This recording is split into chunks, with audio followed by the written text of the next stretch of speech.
സംസ്ഥാനങ്ങളുടെ കഴുത്തിന് പിടിച്ച് ഇനിയും കേന്ദ്രത്തിന് മതിയായിട്ടില്ല എന്ന് തോന്നുന്നു.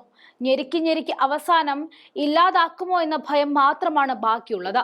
വെട്ടിക്കുറക്കലും ഈടാക്കലും ഒക്കെയായിട്ട് വികസിത രാജ്യമുണ്ടാക്കാനായി സംസ്ഥാനങ്ങളെ ചുരുക്കുകയാണ് BJP സർക്കാരിന്റെ തീരുമാനം.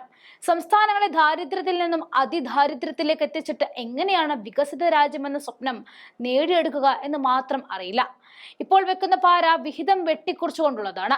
ഇന്ത്യയിലെ സംസ്ഥാനങ്ങൾക്ക് കേന്ദ്രം നൽകുന്ന വിഹിതത്തിൽ നിന്നും 1% വീതം വെട്ടിക്കുറക്കാനാണ് നിർമ്മലയും മോദിയും ചേർന്നെടുത്തിരിക്കുന്ന തീരുമാനം. അങ്ങനെ കഴിക്കാൻ ഉരുള വായിലേക്ക് വെക്കുമ്പോഴേക്കും സംസ്ഥാനങ്ങളുടെ കൈക്ക് പിടിച്ച് ഉരുള താഴെയിടുകയാണ് മോദി സർക്കാർ ചെയ്യുന്നത്.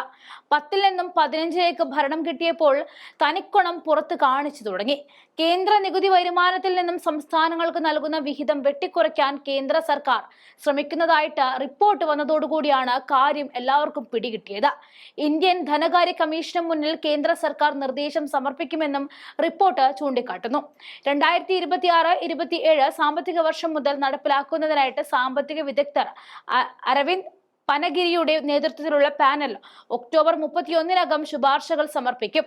സംസ്ഥാനങ്ങൾക്ക് നൽകുന്ന നികുതി വിഹിതം നിലവിലെ 41% നിന്നും കുറഞ്ഞത് 40% കുറയ്ക്കാനാണ് കേന്ദ്ര സർക്കാർ ശുപാർശ ചെയ്യുമെന്ന് അടുത്ത വൃത്തങ്ങളെ ഉദ്ധരിച്ച് അന്താരാഷ്ട്ര വാർത്താ ഏജൻസിയായ റോയിട്ടേഴ്സ് റിപ്പോർട്ട് ചെയ്തത്. മാർച്ച് അവസാനത്തോടെ കേന്ദ്ര മന്ത്രിസഭ നിർദ്ദേശത്തിന് അംഗീകാരം നൽകുകയും തുടർന്ന് ധനകാര്യ കമ്മീഷനായി വിട്ടയക്കുകയും ചെയ്യും. സംസ്ഥാനങ്ങൾക്ക് നൽകുന്ന നികുതി വിഹിതത്തിൽ നിന്നും 1% കുറയ്ക്കുന്നതോടെ കേന്ദ്രത്തിന് 35,000 കോടി രൂപയുടെ അധികമായി ലഭിക്കുമെന്നാണ് കേന്ദ്ര സർക്കാർ കണക്കാക്കുന്നത്. അതേസമയം നികുതി വിഹിതം കുറയ്ക്കുന്നതിനെതിരെ സംസ്ഥാനങ്ങൾ രംഗത്തെത്താൻ സാധ്യത ഏറെയാണ്.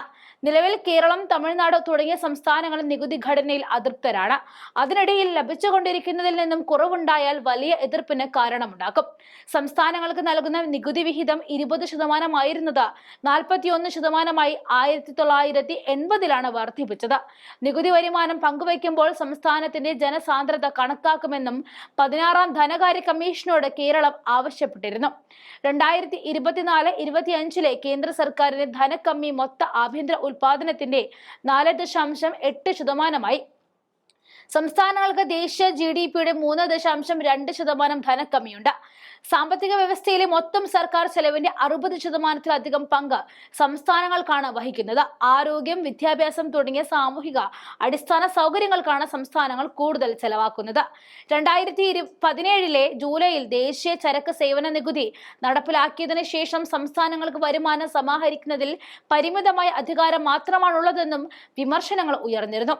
സംസ്ഥാന സർക്കാരുകൾ ജനങ്ങൾക്ക് പണമായി നൽകുന്ന പദ്ധതികളും കടം എഴുതിത്തള്ളുന്നതും മറ്റ് സൗജന്യങ്ങൾ നൽകുന്നതും നിരുത്സാഹപ്പെടുത്താനുള്ള മാർഗങ്ങൾ കേന്ദ്ര സർക്കാർ നിർദ്ദേശിക്കാൻ സാധ്യതയുണ്ടെന്നും റിപ്പോർട്ട് ചൂണ്ടിക്കാട്ടുന്നു.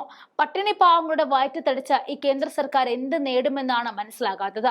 ഇനിയും ശ്വാസം മുട്ടിച്ചാൽ കേരളം പോലെയുള്ള സംസ്ഥാനങ്ങൾക്ക് ശ്വാസം കിട്ടാതെ വരും.